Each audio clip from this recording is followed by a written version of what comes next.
Do you believe in right timing?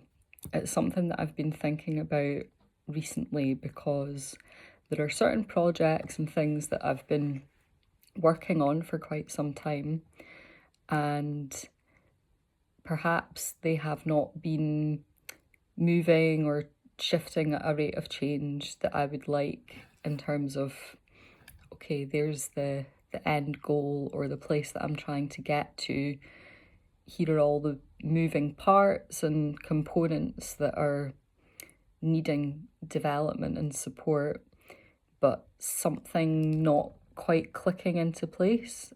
And then sometimes, almost overnight, it can feel like something changes and it moves you along.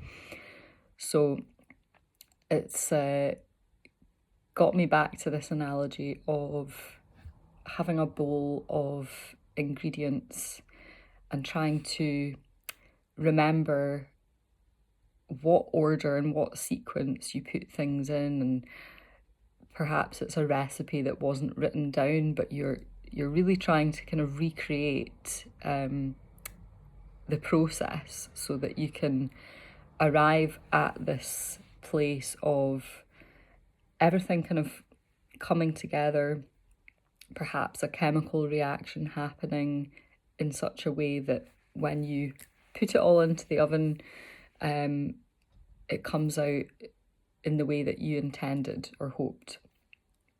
And we can have all the right ingredients, but then not necessarily have the order or the sequence, or we can have the process aspect of it clear in our minds, but then the pace, the timing when we take implementation doesn't quite facilitate what we're trying to achieve. So coming then to thinking about the voice and vocal development, this spectrum of intention on one end and then expression on the other, and the journey that we have to go along, or that kind of line that we have to travel along in order to reach our destination if we have a particular focus in mind. What is required in that space is not only a development of tools required to support us to overcome potential challenges or blocks, so that we're actually, this idea of cultivating a clear channel so that you're closing the gap between this intention or desire to express in a certain way, and then on the other side of that, your capacity and ability to be able to do so in a way that honors that, reflects that. And it might be different, but there will be some sort of indicator there for you, which is a personal measure related to that authenticity piece of feeling like you have done that intention justice, or you have brought that inspiration to light. And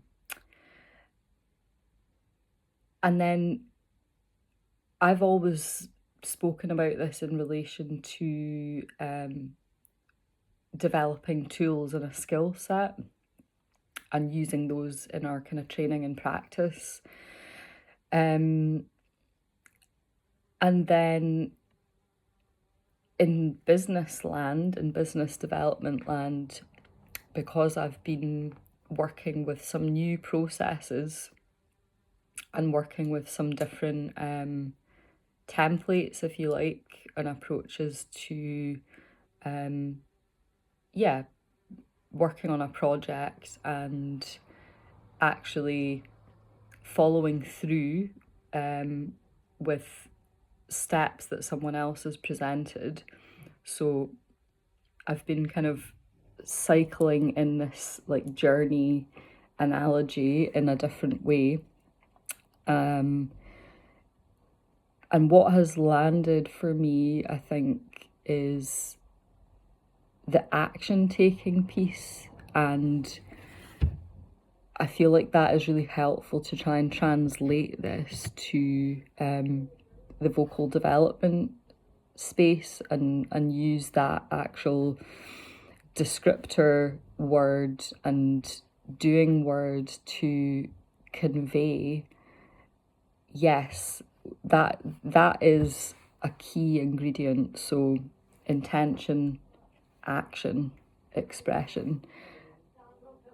And the action taking piece, I know all too well how scary that can feel. And if I use the 5 elements framework to, as a lens, I guess, to consider that, this multi-layered complexity of you might not be taking action because there's an emotional anxiety there. It could be a physical block or something in your body that is giving you feedback that says, no, I don't feel safe to actually take a step forward. It could be in your social sphere, that fear of judgment or ridicule, of making the wrong move. In your kind of spiritual sense, this could relate to feeling disconnected or lost or just not clear on that aspect of your identity or expression, or not feeling supported in that area. And then the psychological piece, which I think is probably one that many of us can relate to, our mindset, our attitude, our internal dialogue, that little niggle that says you can't, or don't be silly, or tries to undermine. And I've spoken to those disruptors, I guess, to action taking from the point of view of challenges or difficulties. So equally, recognizing the kind of indicators there of healthy receptivity and like call to action, and what is it for us personally that tells us that we're kind of going towards movement in a way that feels accessible and has an invitational quality to it. That like curiosity, that spark, that feeling energized, feeling like, oh yeah, I want to move here.